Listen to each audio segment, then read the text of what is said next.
Hello बच्चों, good morning, good afternoon, good evening. जब कभी आप अपना वीडियो देख रहे हैं, मेरा नाम है हंसराज चौहान, हमारा चैनल है CICM क्लासेस। पिछले टॉपिक की बात की जाए तो पिछले टॉपिक में हमने मेथेनॉल और एथेनॉल का प्रिपरेशन मेथड पढ़ लिया था।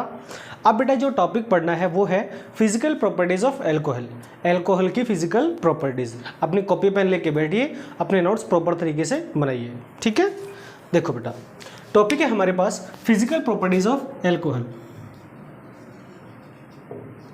Physical properties of alcohol, alcohol की फिजिकल प्रॉपर्टीज। और एल्कोहल की अगर बात की जाए तो एल्कोहल क्या बेटा, R सिंगल बॉन्ड OH। इनमें आपको दो प्रॉपर्टीज पढ़नी है। पहली तो है बेटा सोल्युबिलिटी और दूसरा आता है बॉइलिंग पॉइंट का केस, ठीक है। तो पहला है बेटा सोल्युबिलिटी। पहली जो फिजिकल प्रॉपर्टीज है वो है सोल्युबिलिटी। सोल्यूबिलिटी।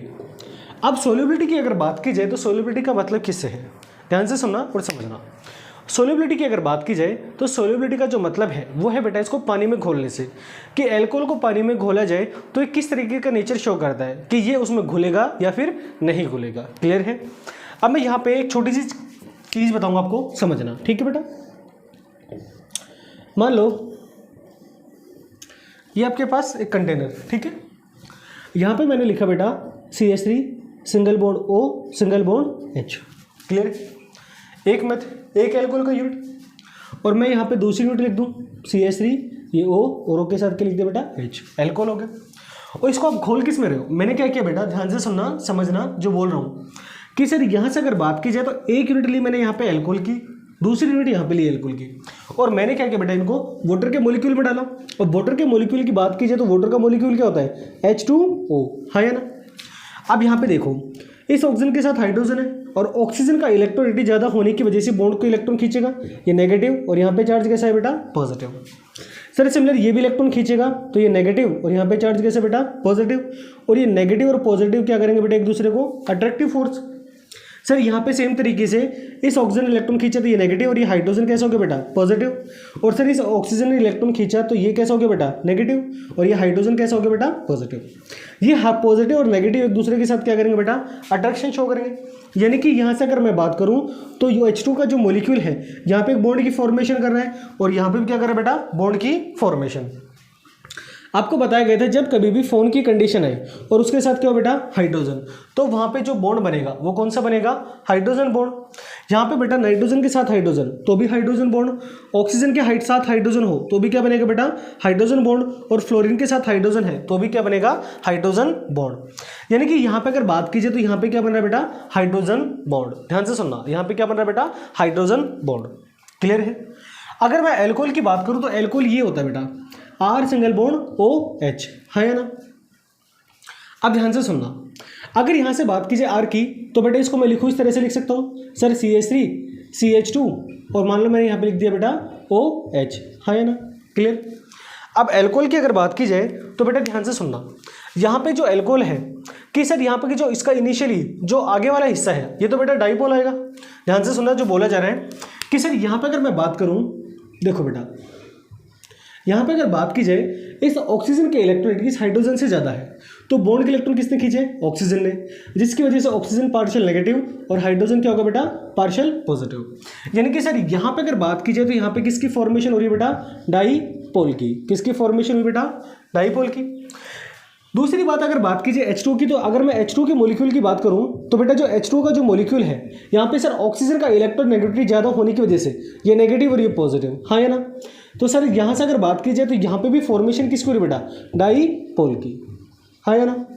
और ये चीज़ आपको खूब अच्छे से मालूम है कि सर लाइक डिजॉल्व लाइक, कि समान समान को घोलता है। कि भाई यहाँ से अगर मैं बात करूँ तो बेटा ये भी डाइपोल है और ये भी डाइपोल है, और डाइपोल होने की वजह से ये एक दूसरे के साथ सिमिलर नेचर शो करते हैं। क्लियर। आप सुनना और समझना। अगर मैं यहाँ से अगर मैं बात करूँ बेटा कि जो एल्कोहल है इसको सर दो पार्ट में बांट दिया जाए, हाँ है ना। अब बेटा ध्यान से सुनना, एल्कोहल की अगर बात की जाए तो एल्कोहल को बेटा मैं दो पार्ट में डिवाइड कर रहा हूँ, कितने पार्ट में, दो पार्ट में।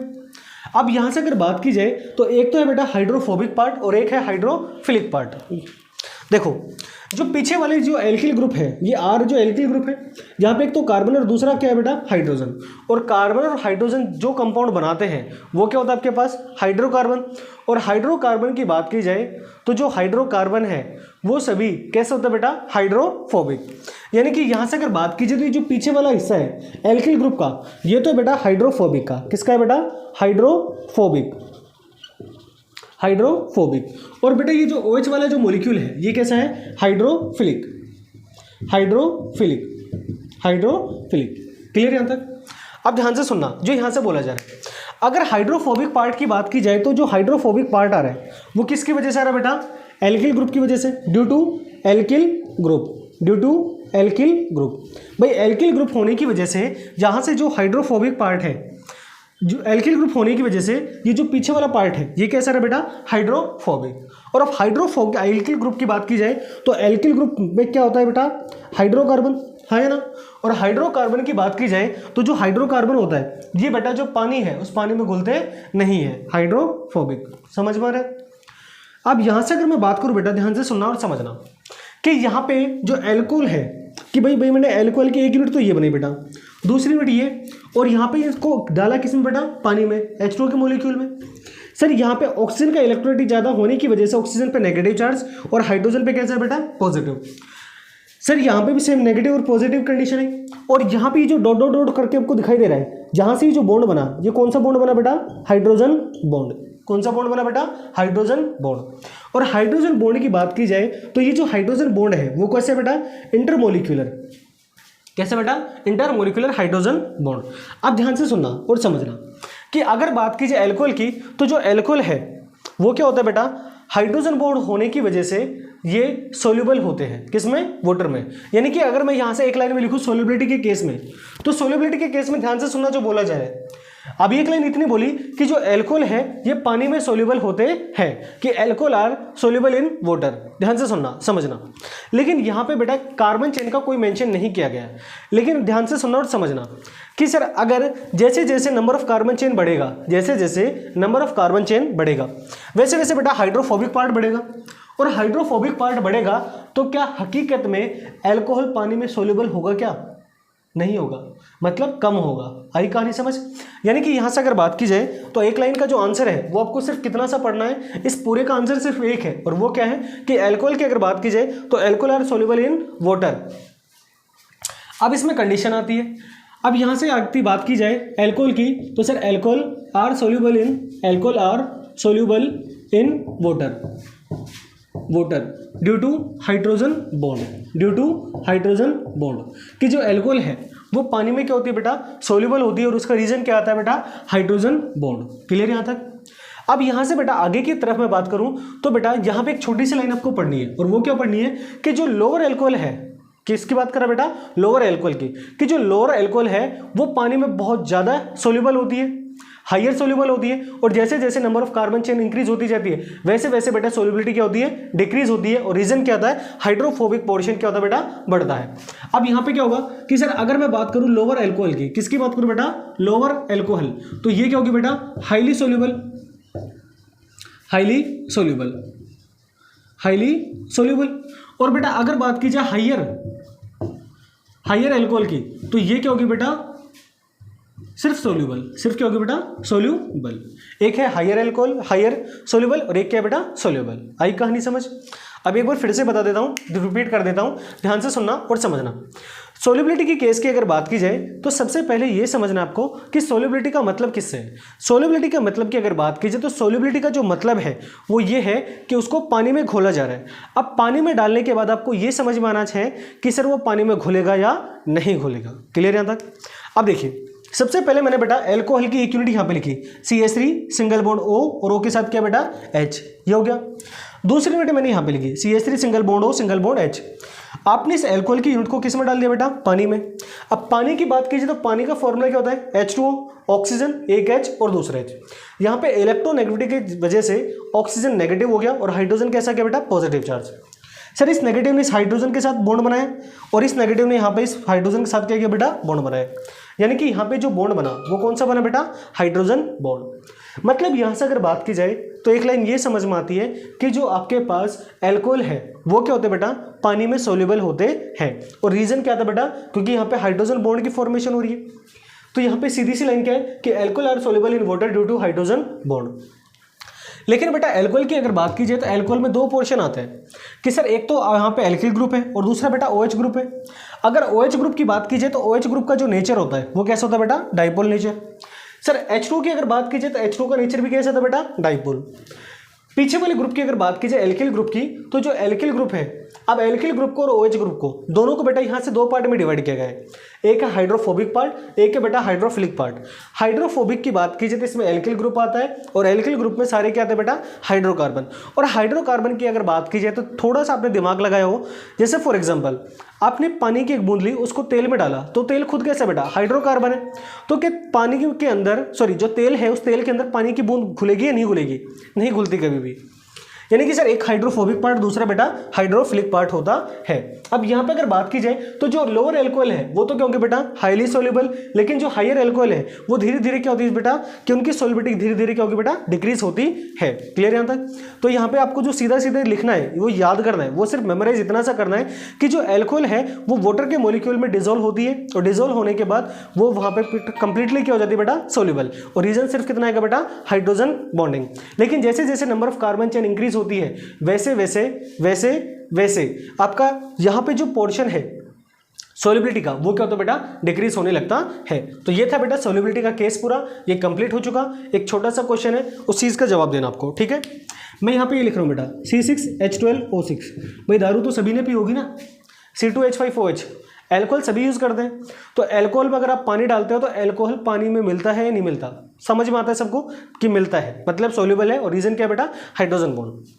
मैंने यहाँ पे ये लिखा C6H12O6।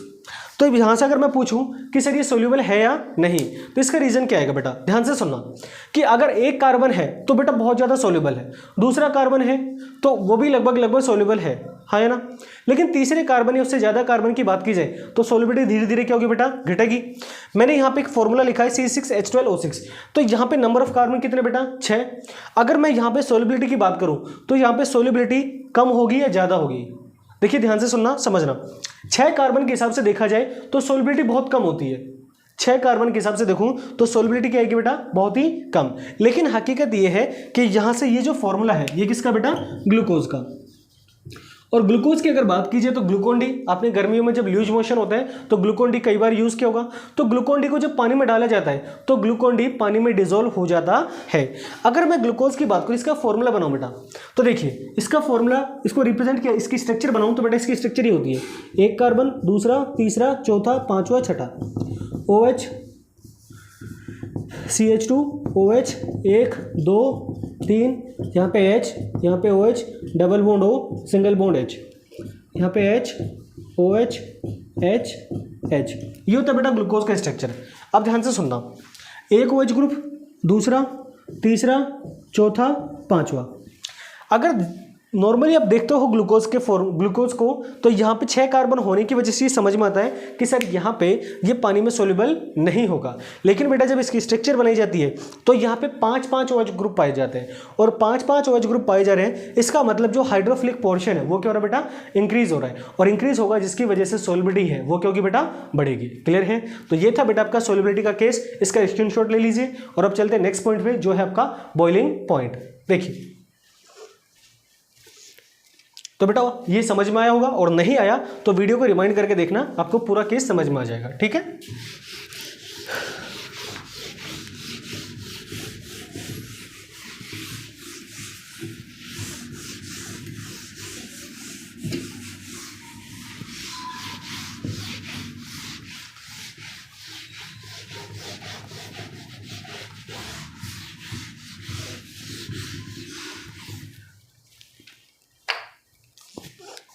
देखिए बेटा फिजिकल प्रॉपर्टीज में जो सेकंड पॉइंट है वो होता है बॉइलिंग पॉइंट का, बॉइलिंग पॉइंट।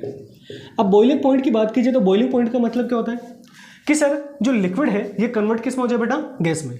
कि sir that particular temperature in which liquid are convert into vapour और गैसेस फेज। क्लियर है कि भाई ऐसा टेम्परेचर जिस टेम्परेचर पर लिक्विड किस में कन्वर्ट हो जाए बेटा, गैस में, उस फिनोमेना को क्या बोलेंगे आप, बॉइलिंग पॉइंट। क्लियर।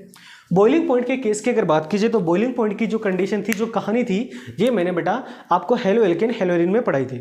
तो वहाँ पे आपने दो केस पढ़े थे कि सर बॉइलिंग पॉइंट के केस की अगर बात कीजिए तो बॉइलिंग पॉइंट में आपने पढ़ा था कि boiling point directly proportional molar mass, और दूसरी कंडीशन ये पढ़ी थी कि boiling point is anti proportional branching. हाँ या ना, ये सब कुछ पढ़ चुके हो। अब देखिए बेटा सेम तरीके से वही कहानी है। अगर मैं बॉइलिंग पॉइंट की बात करूं तो boiling point is directly proportional किसके बेटा, मोलर मास के। कि जो बॉइलिंग पॉइंट है वो मोलर मास के क्या होता है बेटा, डायरेक्टली प्रोपोर्शनल। कि सर जैसे जैसे मोलर मास की वैल्यू बढ़ेगी वैसे वैसे बॉइलिंग क्या होगा, पॉइंट क्या होगा बेटा, बढ़ेगा। हाँ या ना, अरे हाँ या ना, समझ में आता है। तो यहां से अगर मैं बात करूं तो बेटा देखो, तो ये जो कंडीशन है ये कब यूज करनी है, जब number of carbon are variable, जब कार्बन खुद कैसे हो बेटा अलग अलग होते हैं। ठीक है। अब जैसे फॉर एग्जांपल यहाँ पे लिखा बेटा CH3 सिंगल बॉन्ड OH, दूसरा बेटा यहाँ पे लिखा CH3 CH2 OH, एक लिखा बेटा यहाँ पे CH3 CH2 OH, और लास्ट आपके लिए लिखा है यहाँ पे CH3 CH2 और यहाँ पे लिखा बेटा OH। ठीक है। अब देखिए, अब यहाँ से आपको ये सीधा सा क्वेश्चन दिया है। यहाँ पे बेटा देखो टोटल नंबर ऑफ कार्बन कितना, 1, यहाँ पे टोटल नंबर ऑफ कार्बन 2, यहाँ पे बेटा 3, यहाँ पे क्या हो रहा है 4। जैसे जैसे नंबर ऑफ कार्बन बढ़ेंगे वैसे वैसे बेटा इनका मोलर मास भी क्या होगा, इंक्रीज होगा। और मोलर मास इंक्रीज होगा तो सर मोलर मास और बॉइलिंग पॉइंट दोनों में रिलेशन कैसा है बेटा, directly proportional. Sir molar mass बढ़ेगा तो बॉइलिंग पॉइंट की वैल्यू भी क्या होगी बेटा, बढ़ेगी। इसका मतलब ये है कि सबसे ज़्यादा जो बॉइलिंग पॉइंट है वो किसका आएगा बेटा, 4 नंबर का, उसके बाद इसका, देन 2 नंबर कार्बन चेन, और लास्ट में क्या आएगा बेटा 1 नंबर कार्बन चेन। तो सर अगर ये A है, ये B है, ये C है और ये D है, तो यहाँ पे बेटा सबसे ज़्यादा बॉइलिंग पॉइंट किसका, D का, देन C का, उसके बाद B, और एटलीस्ट सबसे लास्ट में क्या आएगा बेटा A। क्लियर है। जो दूसरा है वो क्या है आपके पास कि sir boiling point anti proportional, boiling point anti proportional किसके बेटा, ब्रांचिंग। जो बॉइलिंग पॉइंट है वो ब्रांचिंग के क्या होता है बेटा, इनवर्सली प्रोपोर्शनल। ये भी मैंने आपको पढ़ाया था वहाँ पे। अब यहाँ से अगर बात की जाए तो ब्रांचिंग का मतलब किससे बेटा, सरफेस एरिया से। कि सर अगर ब्रांचिंग बढ़ेगी तो बेटा आपके बॉइलिंग पॉइंट की वैल्यू क्या होगी बेटा, घटेगी। और सर अगर ब्रांचिंग घटेगी तो बॉइलिंग पॉइंट की वैल्यू क्या होगी बेटा, बढ़ेगी। क्लियर है। एग्जाम्पल के तौर पर ये देखिए, यहाँ पे लिखा बेटा CH3 CH2 और यहाँ पे लिखा OH। दूसरा बेटा ये CH3 CH, यहाँ पे CH3, यहाँ पे लिखा बेटा CH3 और यहाँ पे लिख दिया बेटा OH। तीसरा CH3 कार्बन, यहाँ पे CH3, यहाँ पे CH3 बेटा H और यहाँ पे लिखा OH। ठीक है। अब देखो यहाँ पे टोटल नंबर ऑफ कार्बन 1 2 3 4 बेटा, यहाँ पे टोटल नंबर ऑफ कार्बन 4, यहाँ पे भी कितने बेटा 4। मतलब यहाँ से अगर बात की जाए तो जो कार्बन है सभी कंडीशन में जो कार्बन है वो कैसा बेटा, सेम है। लेकिन सर अगर यहाँ से बात की जाए बॉइलिंग पॉइंट की, तो बॉइलिंग पॉइंट किसका ज़्यादा होगा भाई, बॉइलिंग पॉइंट और ब्रांचिंग दोनों में रिलेशन कैसा है बेटा, इनवर्सली प्रोपोर्शनल। सर अगर ब्रांचिंग की वैल्यू बढ़ेगी तो बॉइलिंग पॉइंट की वैल्यू क्या होगी बेटा, घटेगी। और सर ब्रांचिंग की वैल्यू अगर घटेगी तो बॉइलिंग पॉइंट की वैल्यू क्या होगी बेटा, बढ़ेगी। अब यहाँ पे देखिए, मतलब ब्रांचिंग जितनी कम होगी बॉइलिंग पॉइंट उतना ही क्या होगा बेटा, ज़्यादा। अगर मैं इसको मेंशन कर दूं A, ये B और ये क्या है बेटा आपके लिए C, तो यहाँ पे बेटा ब्रांचिंग बिल्कुल नहीं है, जहाँ पे एक ब्रांचिंग है और यहाँ पे कितनी है 2। इसका मतलब ये एक बॉइलिंग पॉइंट सबसे ज़्यादा किसका होगा बेटा, A का, A के बाद किसका, B का, और B के बाद लास्ट में क्या आएगा बेटा C। क्लियर है। तो ये था आपके बॉइलिंग पॉइंट का केस। लेकिन बेटा एक ध्यान से सुनना, एक छोटी सी चीज़ हो रहा है कि अगर बात की जाए, समझना, मैं इसको रब कर रहा हूँ, ठीक है, इसका स्क्रीनशॉट ले लीजिए और देखिए अब आगे। देखो बेटा एक छोटी सी चीज़ है, आपको सिर्फ ये 2 चीज़ याद करनी है, और ये मैंने आपको हेलो एल्केन हेलोरिन में पढ़ाई थी और ये वापस से वही चीज़ रिपीट हुई है। ठीक है। अब बेटा ध्यान से सुनना जो बोल रहा हूँ। सर अगर यहाँ से मैं बात करूँ कि सर जो एल्कोहल है, जो क्या बेटा एल्कोहल, सर एल्कोहल और अगर ईथर दोनों की कंपैरिजन की जाए, एल्कोहल और ईथर दोनों का कंपैरिजन की जाए, समझिए बेटा मैंने यहाँ पे ये लिखा CH3 CH2 OH लिख दिया। यहाँ पे अगर मैं इसको कंबाइंड फॉर्म में लिखूँ, कंडेंस फॉर्मूला के तौर पे लिखूँ, यहाँ पे टोटल नंबर ऑफ कार्बन कितने बेटा 2, हाँ है ना। हाइड्रोजन कितने हैं, 3 और 2 5, 5 और 1 6, और ऑक्सीजन कितना है सिंगल C2H6O ये है। तो बेटा क्या ये जो आपको दे रखा है मॉलिक्यूल, इस मॉलिक्यूल से क्या मैं ये बना सकता हूँ CH3 सिंगल बॉन्ड O और यहाँ पे लिखा बेटा CH3। भाई यहाँ पे टोटल नंबर ऑफ कार्बन कितना बेटा 2, हाइड्रोजन कितने हैं 6 और 1 यहाँ पे क्या बेटा ऑक्सीजन, सेम कहानी है। अगर मैं बात करूं तो सर ये तो है एल्कोहलिक ग्रुप और ये कैसा है बेटा, ईथर। ये कौन सा है, ईथर, और ये कौन सा बेटा, एल्कोहल। ये है एल्कोहल और ये है बेटा आपके पास ईथर। अगर दोनों की बात की जाए तो एल्कोहल और ईथर की, तो बेटा दोनों की फिजिकल प्रॉपर्टीज बहुत अलग अलग होती है, ठीक है। लेकिन यहाँ से अगर बात की जाए तो दोनों का जो मोलिकुलर फॉर्मूला है वो क्या है बेटा, सेम है। सर यहाँ पे भी total number of carbon 2, hydrogen 6 और एक क्या है बेटा, ऑक्सीजन। सिमिलर यहाँ पे भी अगर बात करूँ तो बेटा total number of carbon 2, 6 hydrogen और एक क्या बेटा, ऑक्सीजन। तो सर अगर बात की जाए, अब ध्यान से सुनना, यहाँ से अगर बात की जाए तो एक दूसरे के क्या बेटा, आइसोमर। ये दोनों एक दूसरे के क्या है बेटा, आइसोमर। मतलब सर यहाँ पे जो कहानी आ रही हो किसके रही बेटा, आइसोमर की। किसमें, फंक्शनल ग्रुप में। भाई यहाँ पे जो कहानी आ रही हो किसके रही बेटा, आइसोमर की। किसमें, फंक्शनल ग्रुप में। यानी कि ये जो है ये क्या बेटा, फंक्शनल ग्रुप आइसोमर। कौन सा बेटा, functional group isomer. Functional group isomer. अगर फंक्शनल ग्रुप आइसोमर की बात की जाए, यहाँ पे कंपैरिजन की जाए कि सर यहाँ पे बॉइलिंग पॉइंट की वैल्यू किसकी ज़्यादा होगी, ठीक है। देखो बेटा यहाँ पे अगर मैं बात करूँ तो ऑक्सीजन के साथ क्या है बेटा, हाइड्रोजन, है ना। और मैंने आपको बताया था कि सर फोन के साथ हाइड्रोजन हो, फोन के साथ क्या हो बेटा, हाइड्रोजन। नाइट्रोजन के साथ हाइड्रोजन हो तो भी हाइड्रोजन बॉन्ड बनेगा। ऑक्सीजन के साथ हाइड्रोजन है तो भी क्या बनेगा बेटा, हाइड्रोजन बॉन्ड। और फ्लोरीन के साथ हाइड्रोजन है तो भी क्या बनेगा, हाइड्रोजन बॉन्ड। यहाँ पे ऑक्सीजन के साथ क्या है बेटा, हाइड्रोजन। इसका मतलब यहाँ पे हाइड्रोजन बॉन्ड आएगा। लेकिन यहाँ पे ऑक्सीजन के साथ कुछ और मॉलिक्यूल है या नहीं है, बिल्कुल नहीं है। इसका मतलब यहाँ पे हाइड्रोजन बॉन्ड नहीं आएगा। क्लियर, आई कहानी समझ। मतलब यहाँ से अगर बात की जाए एल्कोहल की, तो जो एल्कोहल है यहाँ पे तो जो बॉन्ड बनेगा वो कौन सा बनेगा बेटा, हाइड्रोजन बॉन्ड, है ना। और यहाँ से अगर बात की जाए बेटा, ध्यान से सुनना, एक यूनिट ये है और दूसरी यूनिट और ले ली जाए। जैसे मान लो मैंने यहाँ पे लिखा CH3 सिंगल बॉन्ड हो और यहाँ पे क्या लिख लिया बेटा, CH3। सर यहाँ पे इस ऑक्सीजन ने इलेक्ट्रॉन खींचा, ये नेगेटिव और ये कैसा हो गया बेटा, पॉजिटिव। सर सिमिलर इसने खींचा, ये नेगेटिव और ये कैसा हो गया बेटा, पॉजिटिव। और पॉजिटिव और नेगेटिव के बीच में क्या होगा बेटा, अट्रैक्शन, है ना। तो यहाँ पे बॉन्ड बनाएंगे। लेकिन यहाँ पे अगर बात की जाए तो यहाँ पे जो बन रहा है वो क्या बन रहा है बेटा, डाइपोल डाइपोल इंटरेक्शन है। ध्यान से सुनना, दो पोल ऊपर यानी कि डाइपोल, इसमें भी दो पोल बन रहे हैं यानी कि डाइपोल, और डाइपोल डाइपोल के बीच में क्या हो रहा है बेटा, इंटरेक्शन। यानी कि यहाँ पे तो बन रहा है हाइड्रोजन बॉन्ड और यहाँ पे क्या हो रहा है बेटा, dipole dipole interaction, dipole dipole interaction. Clear. अब यहाँ पे ये चीजें हैं। अब ध्यान से सुनना, अगर मैं बोलूँ आपसे तो ध्यान से सुनना जो बोल रहा हूँ, कि अगर बात की जाए हाइड्रोजन बॉन्ड की, तो जो हाइड्रोजन बॉन्ड है, जितने भी आपके पास अदर फोर्स ऑफ अट्रैक्शन है, वंडरवॉल्स फोर्स ऑफ अट्रैक्शन है, इन सभी के कंपैरिजन में ज़्यादा क्या होता है बेटा, स्ट्रॉन्ग होता है। समझना कि सर हाइड्रोजन बॉन्ड की अगर बात की जाए तो hydrogen bond is more stronger than compare to other van der Waals force of attraction, van der Waals force of attraction. कि भैया जहां भी हाइड्रोजन बॉन्ड की अगर बात की जाए तो जो हाइड्रोजन बॉन्ड है, जितने भी आपके पास other van der Waals force of attraction है, इन सभी की कंपैरिजन में हाइड्रोजन बॉन्ड क्या होता है बेटा, ज़्यादा स्ट्रॉन्ग। और कोई चीज़ ज़्यादा स्ट्रॉन्ग है तो उसको तोड़ने के लिए एनर्जी भी क्या देनी पड़ेगी बेटा, ज़्यादा। इसका मतलब यहाँ पे ये है कि सर एल्कोहल और ईथर की अगर दोनों की कंपेरिजन की जाए तो एल्कोहल का जो बॉइलिंग पॉइंट है वो तो क्या होगा बेटा, ज़्यादा, और ईथर का बॉइलिंग पॉइंट क्या होगा, कम। यानी कि यहाँ से मैं बात करूँ तो सर यहाँ पे आपको जो लिखना है वो क्या लिखना है बेटा, कि alcohol have high boiling point, alcohol have high boiling point than compare to ether. देखो यहाँ पे अगर बात की जाए तो जो लिखना है वो सिर्फ इतना लिखना है कि अगर बात की जाए एल्कोहल की, तो sir alcohol have higher boiling point, higher boiling point than compare to ether, because alcohol have hydrogen bond but ether have dipole interaction, dipole interaction।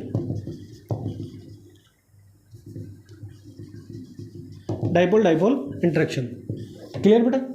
और अगर बात की जाए तो यहाँ पे ये छोटी सी कहानी है, ये आपकी रामायण थी, और ये बेटा आपका फिजिकल प्रॉपर्टीज थी एल्कोहल की, ये बेटा कंप्लीट हो चुकी है। ठीक है, आराम से अपने नोट्स बनाइए, आराम से पढ़ते रहिए। मैंने बेटा इस वीडियो लेक्चर में बहुत ही आराम से पढ़ाने की कोशिश की है, क्योंकि मेरे पास कहीं ना कहीं डाउट था, बच्चों का आया था कि सर स्पीड का टॉपिक था कि भाई अगर बात की स्पीड की तो सर स्पीड ज़्यादा थी, तो इसलिए बेटा मैंने आपको आराम से पढ़ाया है।